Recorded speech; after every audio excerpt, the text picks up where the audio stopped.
Well, Timmy, I have to hand it to you. It's the best mindfuck month of the podcast yet. Total Recall coming up next.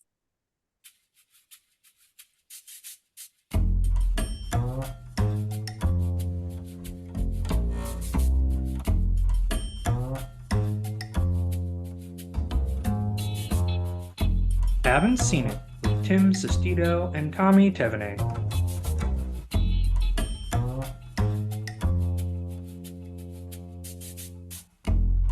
Hello, everybody. Welcome on in. Thank you all so much for listening today. This is a podcast where one of us is watching a movie for the very first time. And this is my first time seeing Total Recall, the 1990 version. We just need to make that explicitly clear so that way you don't. Yeah. It's going to be in Tune the out title, immediately. on the description, but so that way you don't turn off immediately and go, what is wrong with these guys? What We're were going to they just thinking? pretend that other one doesn't exist because it doesn't. Yeah. This is my first time seeing Total Recall. You saw it last summer for the first time. I remember we were talking about it when we were Yeah. covering some of the other Verhoeven. So basically, pretty much like last year after we covered the Terminator, I decided that whole week, like, fuck, I'm gonna go watch all the horror movies I can. So that week I watched Commando, Predator, and Total Recall, and Terminator 1 and 2. We covered Terminator last year on the pod. And I discovered at the end of that week that holy shit, we timed out our Terminator 1 episode perfectly. And this week is Arnold Schwarzenegger's birthday. So happy early birthday to him. But yes, from there I was just like, okay, fuck yeah, I'm gonna watch Total Recall. Love this movie. I was on a Verhoeven kick, a hell of a Verhoeven kick last year, and I think it's just continued. I love this guy, and this movie's amazing. It's a lot of fun. I think from the other Verhoeven I've seen, I preferred the other two. Not that this was bad; it's great. Mhm. Just personal taste. But since this is Verhoeven week or Verhoeven on the podcast, I'd buy that for $1.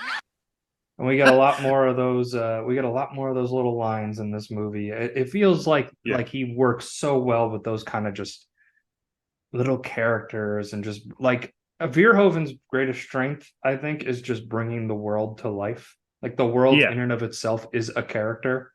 And you really feel that in this movie. Like overall, he's just great at just mastering like the media and stuff like that through like Starship Troopers, RoboCop, and this just like how many like news clip vignettes there kind of are throughout the movie. It's just really adds and just a great way to like exposition dump really in an engaging way. Yeah, it's an engaging exposition, tells you what's going on without telling you it. We'll dive more into it in a little bit. It is the fallout of Barbenheimer. The bomb was dropped on the box office, and it was not a bombing. It was a gigantic success, one of the most successful opening weekends ever. I believe Barbie cleared 150 million domestically. Oppenheimer over 80 million domestically, which for a 3-hour R-rated biopic is incredible. And I think I think you can double that internationally. But somebody decided to go on vacation this past weekend and didn't get a chance to go to the movies. So we're gonna do something we've never done before. We're gonna put a little mini Barbenheimer because Tommy is double featuring them tomorrow. Please don't fall asleep in the theater, Tommy. I'm sorry. I'm starting the first movie at least like one or two. So I mean, okay. Like I think I will be able to get enough space in. Yeah, I had other plans. I saw Kevin Smith's comic book store over the weekend filled with Kevin Smith movie props in New Jersey. Okay, we're talking about Barbenheimer, Tommy, but Barbenheimer we'll be talking about. Comic book shop. We will be covering Barbie and Oppenheimer separately. Tommy, I know how much you love Kevin Smith, and I just have to let you know how much our audience shrugs and considers turning this off every time you mention his name. So, no, I'm just being mean to you, Kevin Smith. That's it, exclusively. So our what did we watch lately section might be a little bit more skewed because I have seen both. I will save my thoughts for the episode. But Tommy, what have you watched lately? So I guess the most recent thing I watched was the Meg. Haven't seen the first one before. Meg 2 is coming out next month. I was kind of curious to see because it looks like some schlocky fun. And I hope if the Meg 2 is a fuck ton better because the Meg 1 was a boring, schlocky movie. It's a B movie. You expect to see like a giant shark eat people, and it barely had that. And from the trailer, it looks like it corrects that mistake because it has Jason Statham on a jet ski with a giant Exactly. spear, like Yeah. going towards it, and I'm like, Yeah. like I don't want to see this movie, but I want to see that. Like I gotta Yeah. know, and I know I'm going to be disappointed. Like I'll probably, because I have the AMC pass, I got nothing going on. Like I might go see the Meg 2 just for exclusively that one sequence. Yeah. But I just know I'm like there might be a chance that if like I'm really disliking the movie and I get the one thing that I want out of it, I might just like leave before it's over. right It after that feels scene. like one. It feels like one of those Yeah. movies where it's like I just Yeah, you want one watch of that one those. part. Yeah, You see the one action set piece, you're like, cool, that's awesome. But I mean, like the Meg one, it just felt like it could have been just the easy campy classic, and instead just like was a kind of a weird slow burn, just boring and just weird. Felt well, like it's hard written to by make it- AI. it's hard to make a campy classic when one, it's written by like AI assistants. Like Hollywood, like we know we already covered it, but like AI is just going to make this robotic dialogue that nobody wants in their movies. Two, when you like, I feel like camp really needs practical effects. And when your whole movie is just a CGI shark, it just takes Yeah. away from that charm. Because this is a B movie that's being released as an A movie, as like as a Hollywood release. Yeah. So I don't know. I kind of just want to see the Jason Statham jump like on a bigger screen. But I don't know if it's warranted going in. Like I'm not a big like I gotta see the reviews. Look, I'll just go see what I want. But I might just see like, all right, is this actually worth like sitting through, or do I just wait for the clip to come out on YouTube? Like that's Just wait until like fucking Netflix and just like fast forward to that one scene and be like, okay, whatever. yeah, exactly. That's kind of all I want. So a movie that I saw, very interesting movie. So one of my friends came over for dinner and he was like, one of my favorite movies is Gotti. And I jumped up in my seat and I said the 2018 John Travolta Gotti, which is like one of the worst movies ever. And he was like, Who's his no. friend? And he was like, no. This was the Gotti 1996. It was an HBO original movie, so it's a TV movie. We found a cut of it on YouTube because it wasn't on Max because David Zaslav has a stick up his ass. But it was really well acted. It was a really good way of telling that story. It's shot so intimately, which I liked in parts. I wish it's a TV movie, so it's a little bit harder to criticize it because it's like it was shot for TV. It was shot for a 4:3 aspect ratio. Also, just the sound mix on the YouTube rip that we found was abhorrent, and the subtitles were even worse. So it made some of the dialogue hard to hear, but it was like extremely well written. Definitely a very intelligent script. If you can find this version of it, it's got like half the Sopranos cast in it. Armand Assantes, John Gotti, Frank Vincent's in it, Dominic Chinese, who plays Uncle Vito, Vincent Pastore, who plays Pussy in The Sopranos, Tony Sirico, who plays Paulie Walnuts in The Sopranos. I'm just saying, so pretty much all the like typical Italian mobster actors. Yeah, a lot of it's all they Italian all came through this, which is great, and it's just really well performed, and it tells that story. And I wonder, just from the TV movie angle, where it's like just a bunch of guys sitting in a room talking for most of the movie, where you go like, engaging. where you get the trying to get the theatrical version of it, and it just gets too excessive with the violence, and it doesn't handle the characters well. This handles the characters extremely well. Definitely a worthy watch if you stumble across it on YouTube, or if you sail the high seas of the internet and find a good copy of it to somehow add to your collection. Would definitely recommend it from that version. But don't mistake it for the John Travolta one, because that is an abhorrent movie. Apparently, I feel like that's a movie you gotta like hate watch. I was reading recently on AV Club like worst biopics ever, and that was like number one. I'm pretty sure. Yeah. So, Gotti 1996 release, definitely recommend. And I'll see if we recommend Total Recall. What would you do if you discovered somebody stole your mind and there was only one way to get it back?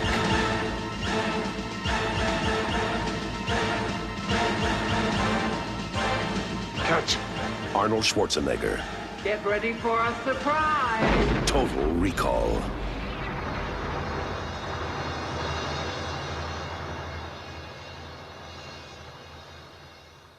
All right, Total Recall. It's a science fiction action film starring Schwarzenegger, Rachel Ticotin, Sharon Stone. We see where Verhoeven falls in love with her. Right there. Yeah. Ronnie Cox and Michael Ironside. It was based off a short story from the 60s called We Can Remember It for You Wholesale, which I totally read in preparation for this episode. 100%. Yeah, 100%. But yeah, by Philip K. Dick. So, this is coming from the same guy as Blade Runner, and just like I'm trying to think of the other ones off the top of my head, but Total Recall, obviously, he just was a sci-fi legend right here. So the fact that we have Verhoeven adapting this was amazing pick. Yeah, it was the right pick and the right way to tell the story, because we called this what? There could have been like a disastrous like. Oh yeah, no, this is a fine balance. Yeah. This is a fine balance, a fine line of a movie of like really one wrong scene, one scene that kind of takes you out of the tone, which I kind of want to lean into towards the end, where it gets. I didn't love the ending. It was just very like. Oh, you didn't love the ending? I mean, like at the very last scene where like Schwarzenegger's like, "Well, this is all a dream. Like I just had a terrible thought." Yeah, like, well, I definitely didn't like that. I mean, I liked that they just left it as is, because I didn't take it as an interpretation that it was a dream. But it could be. I mean, who knows? I mean, pretty much like we talked about this at the beginning of the pod. This has been mindfuck month for us because we covered Mulholland Drive, and last week was The Prestige, which was also a mindfuck. So this right here, I think, is like the biggest '90s like mindfuck, probably at least up there. This is Baby's first mindfuck. Baby's first mindfuck. Oh. Schwarzenegger says the best mindfuck yet. I mean, like, is Schwarzenegger lying to me? It's very good. It's a little predictable in the storytelling, which I think works in this. Like, I don't want these twists that like you have so much going on. Because you have to also introduce the science fiction element to things that like The Prestige and Mulholland Drive did not have to. It's based on things that This does have to set up a little bit of exposition, but I mean, like, overall, I think of the three movies we covered this month, Prestige is probably the best, but this is the most entertaining one, Total Recall. I would argue Mulholland Drive is the best one. We'll define entertainment for entertaining for me, because that's a very broad term. Very broad. This is, I think of the three movies, Total Recall is the one that I would probably revisit the most. I mean, this is my second watch of this. Last week was my second watch of The Prestige. Mulholland Drive, I'm gonna rewatch eventually, but I'm not exactly putting it on the front of the queue right now. But Total Recall is just a movie, just like the Arnold Schwarzenegger-ness of it all. Just like his one-liners right here. I just think the whole entire mindfuck of it is, and this movie does still have revealing thoughts. It's not just a stupid dumb action movie. I think it elevates it a little bit past your stereotypical Schwarzenegger or Stallone 80s schlock right here. Yeah, it does. It's not schlocky.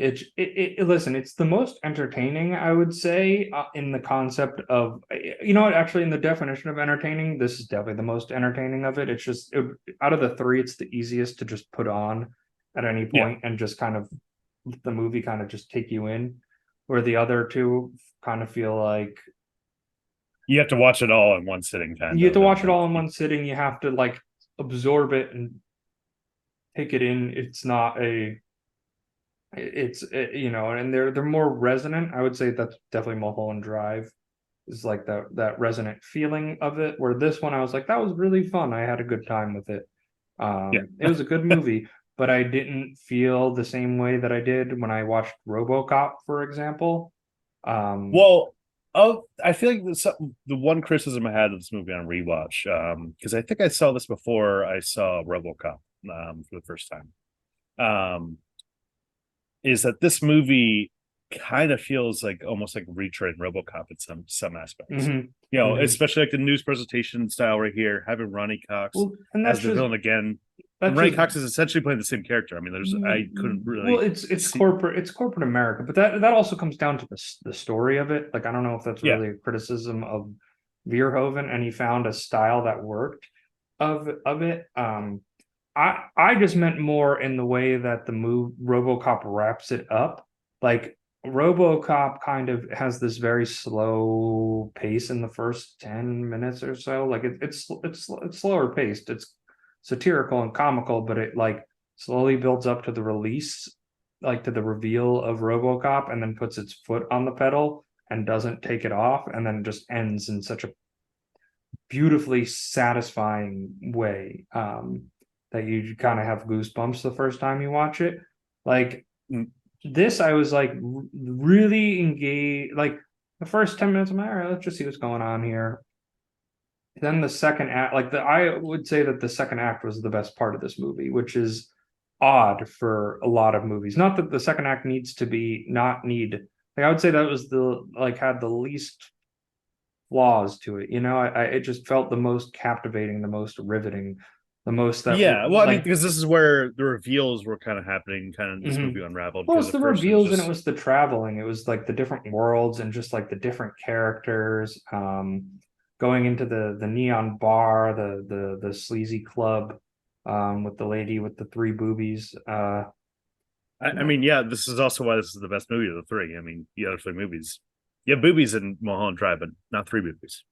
Actually, you have four in Mulholland Drive, two pairs. Yeah. I kind of Yeah. stumped you. I kind of stumped you there, Tommy. Damn, got me there right there. Got him. Yeah. But so I mean, going on the RoboCop of this all, I mean, like, pretty much this is how Verhoeven got the film. You know, this movie was kicked around for a while in the 70s. Dan O'Bannon and Ronald Shusett, they pretty much like took a stab at the Philip K. Dick novel, and they pretty much were like, yeah, we don't know how to end this movie. So instead they started focusing on another sci-fi movie called Alien. You might have heard of that one. So anyways, little known film called Alien. yeah, exactly. So anyways, in the 80s, like, they tried to kick this around to other directors. David Cronenberg was apparently attached to this movie at first, and I could see it being even more of a mindfuck. And this part's not shocking. Apparently, he was responsible for creating Quato. It definitely seems like a Cronenberg monster right there, to say the least. So pretty much, there's people like Christopher Reeve was considered, Jeff Bridges was considered, William Hurt was who Cronenberg wanted to cast, and then eventually this movie was almost set up with Patrick Swayze cast as Quaid. I could see Swayze pulling this off.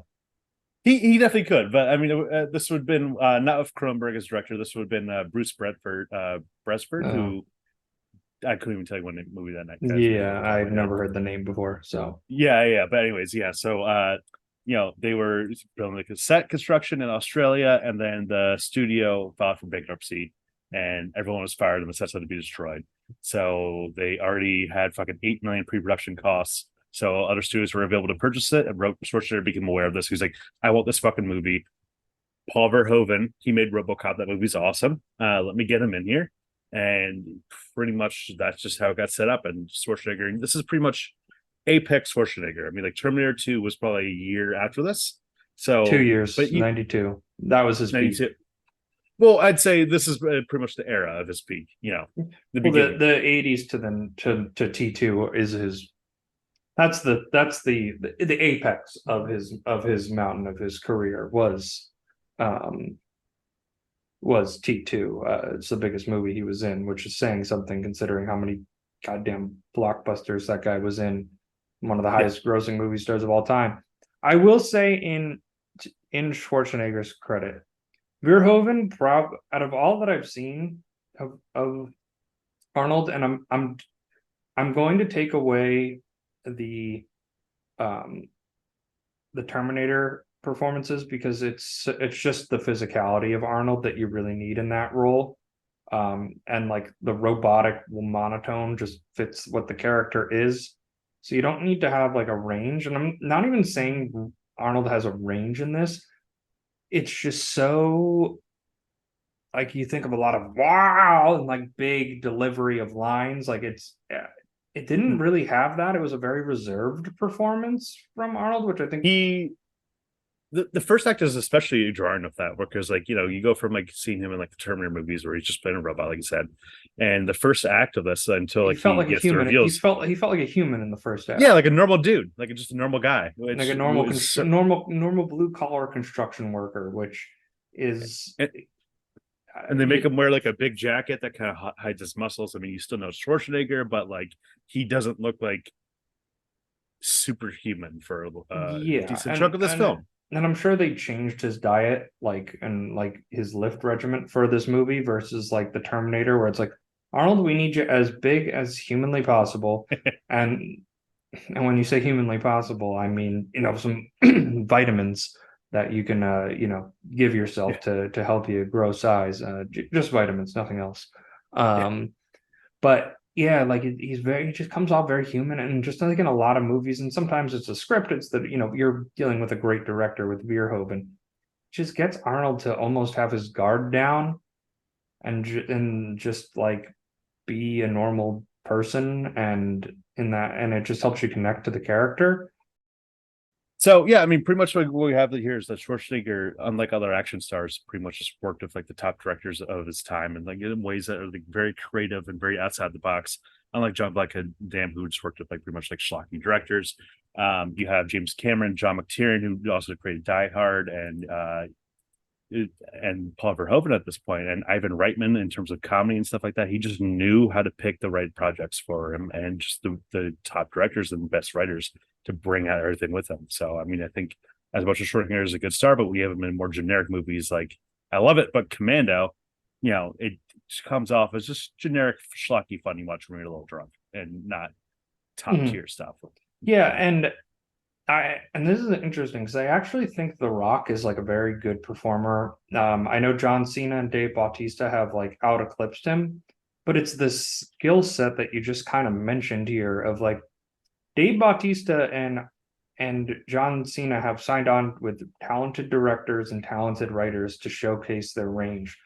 The Rock has kind of stuck with generic studio blockbuster that's going to pay me the most amount of money, and didn't really showcase his range. And like I think he's like a really good performer, but I think and people are now saying, oh well, John Cena. I'm like, I think The Rock is probably just as talented a performer of them.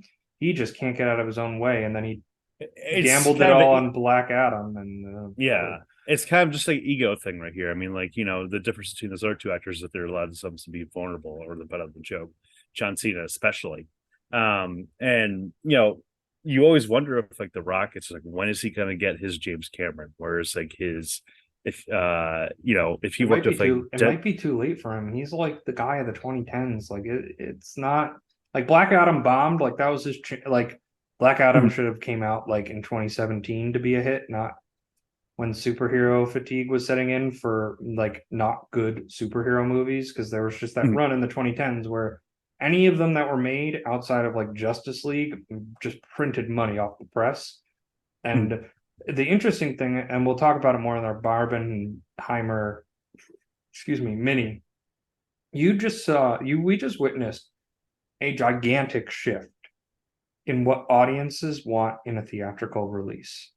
Now, Barbie is IP, I get it, but it's a toy, so it's a little different, and it's behind two incredible top of the tier writer and a fantastic up and coming director in Greta Gerwig at the like bringing that performance out, and then you have Christopher Nolan, who's like one of the few like left that has the power to make movie like Oppenheimer the way he did.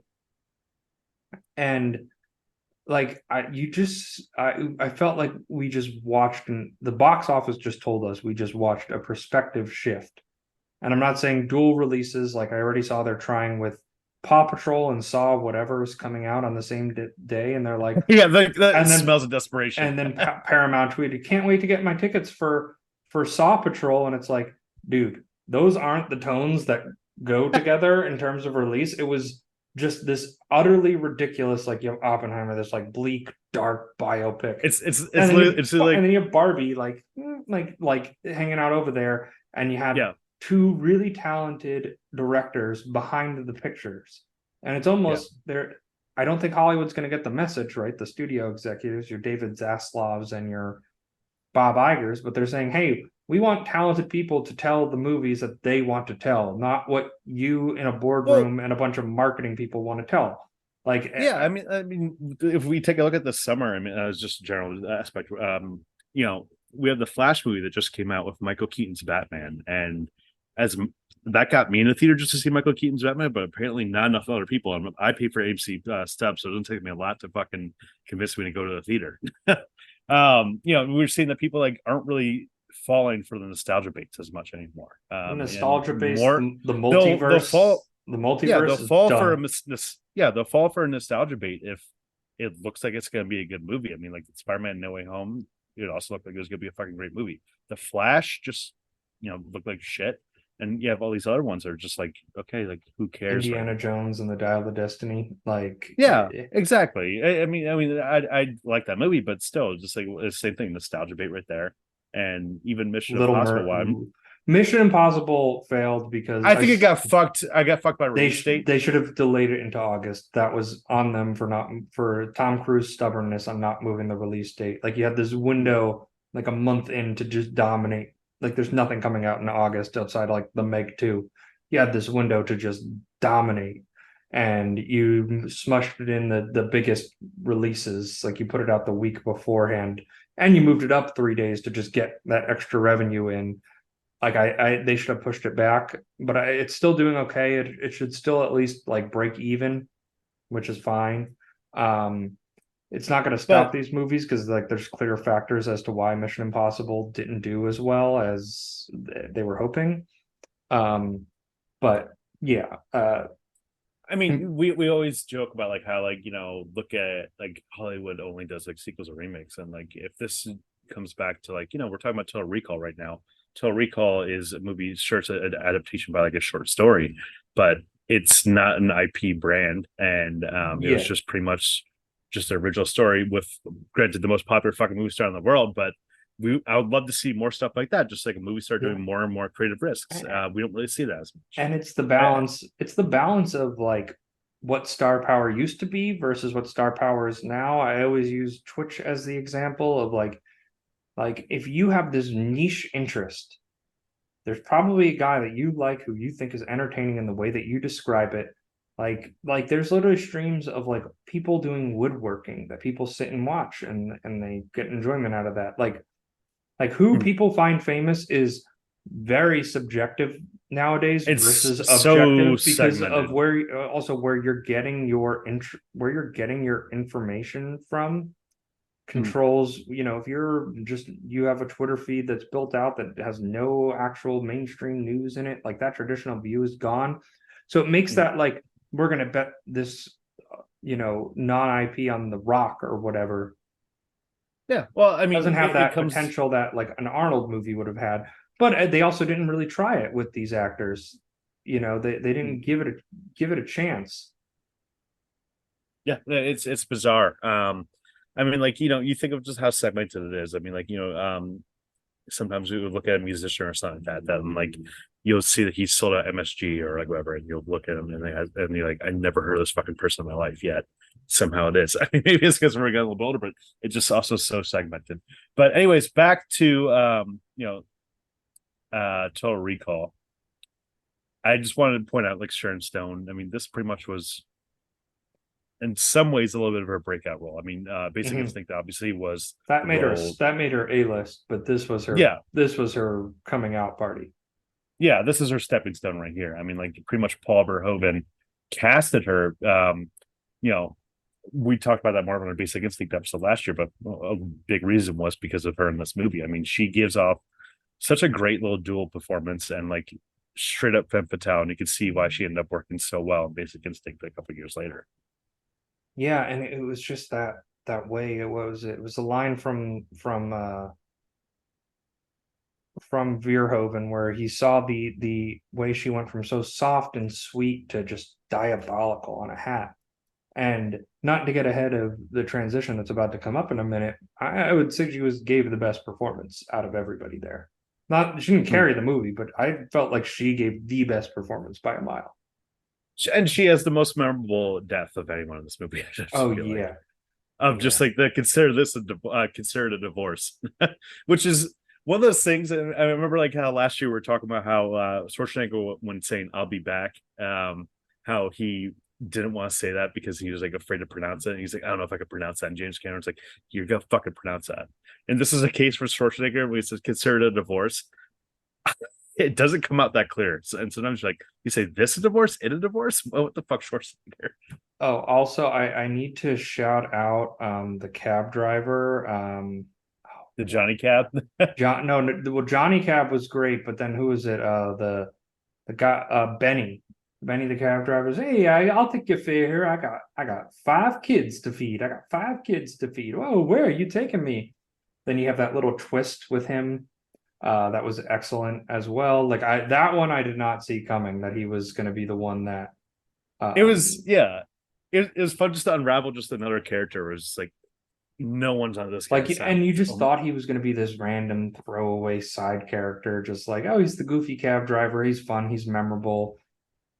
But no, that wasn't the case. And like the whole Sector 9 sequence and just being in there, that world was so alive. Like we need to talk about the makeup design here and just like the way they created the faces. It's unbelievable. I mean, I was thinking back to obviously one of the most famous bar scenes in any sci-fi movie ever, the most as the cantina, and like how it almost has become somewhat of a trope in sci-fi movies of just like setting up how bizarre this world is, like all these crazy people in this bar. And obviously Total Recall didn't surpass that, but it did put a pretty good entry in the canon of like cool sci-fi bar scenes. Just like how crazy, like the one guy, the pink guy with his like head deformed wherever. Obviously the 3 boobs is just a fucking cool makeup design right there, and just like how every character just seems very unique and lived in, and it feels like a world that like that's really lived in and beaten down, and these people are at the bottom of the food chain. They're wrung out, they're desperate, they're grifty, they'll do anything they need to survive. And like that's my big takeaway from it is the world of Total Recall. Like that's the thing that's going to resonate with me the most, not so much the twisty turny like story. Like it kind of felt very generic story, but the way they were able to take from that short story and really bring that world to life, like I felt that, and that's what's going to stick with me with this movie. And we just had a great performance right here, like Debbie Lee Carrington, who played Chucky in some of the Chucky movies as like a little stunt double. Just great. Oh, she was Thumbelina. Yeah, Thumbelina. Yeah, yeah, she was great. I am a star. I'm a star, I'm a star, I'm a star. I am a big, bright, shining star. All right, Tommy, who is the star of the show? I mean, I definitely have to go with Schwarzenegger right here. He pretty much put this movie on his back. I mean, there's insane stories of like even behind the scenes where apparently 3 weeks before the movie's scheduled release, public awareness was at 43% for this movie, and Schwarzenegger was like, this is disastrous, this movie's gonna be a box office bomb, we need to fix this right now. And he got the producers to pump up more money for advertising to the point this got 99% public awareness right before release, and it became a smash box office hit. So I mean, this 5th movie highest grossing of 1990 I saw. Like 200 million, over 200 million. And he, inside the movie itself, I mean, he gives off the memorable one-liners. He gives off a performance that we said before, gives very humanistic aspects in ways that we don't really see him very often, or he's not, for a good chunk of this movie, he's not just Superman or whatever, Yeah. And he comes out there. I mean, you have to give it to him. Like, I mean, he does just carry the movie. Like, he is the vehicle for this. I loved Sharon Stone in this so much. Like, she was so fantastic. From like seductive at first to just like to just his concerned wife to just diabolical agent. I really liked her performance, and I really want to highlight that because Arnold is Arnold, and it's hard to top his star power. But Sharon Stone does give just such a great performance because she gives off also the most like doubt of this movie. The one scene in particular that we haven't really talked about is the one where the guy who says that he's from Recall comes Oh, into the that's room. such a tense scene.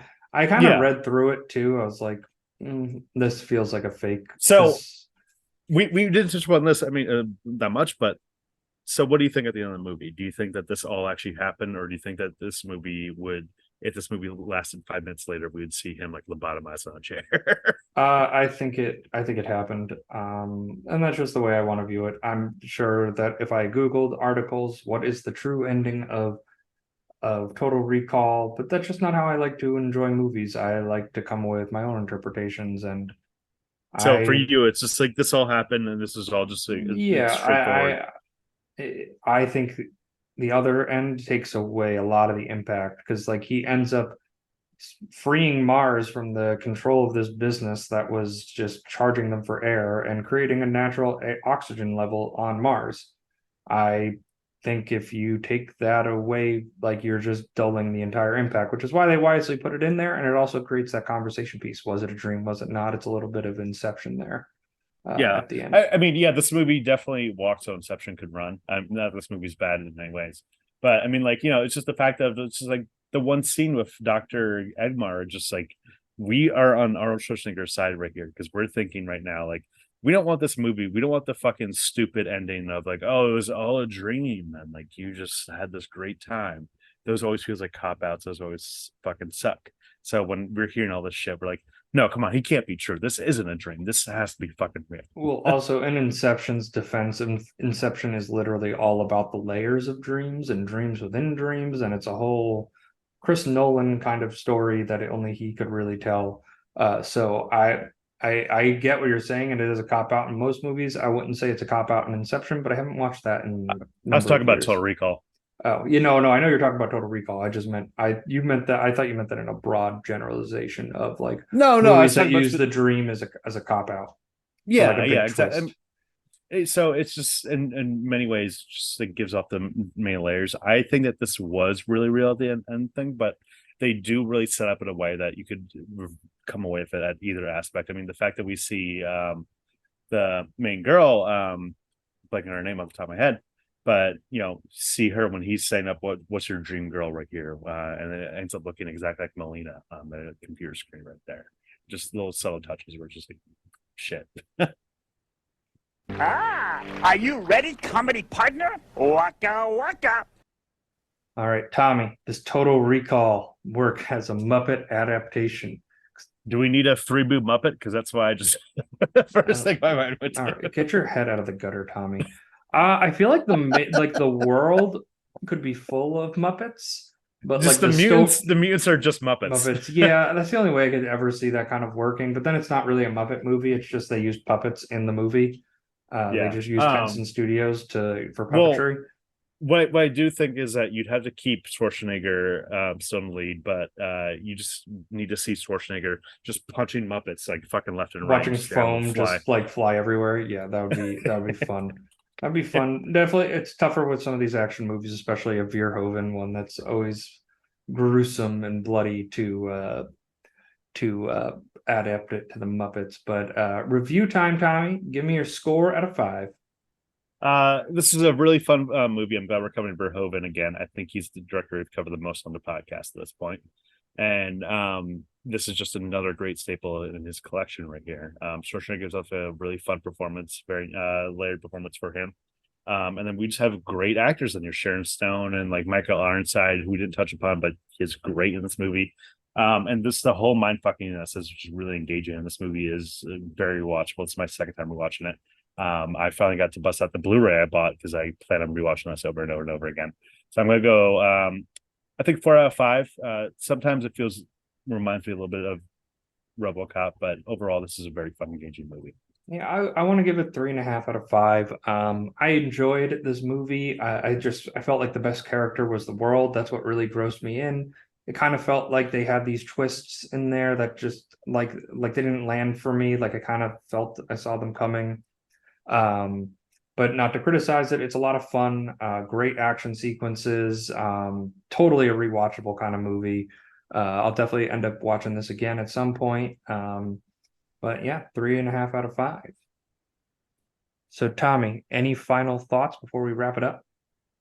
Well, thank you so much for listening. You can follow us on social media at CNET Pod.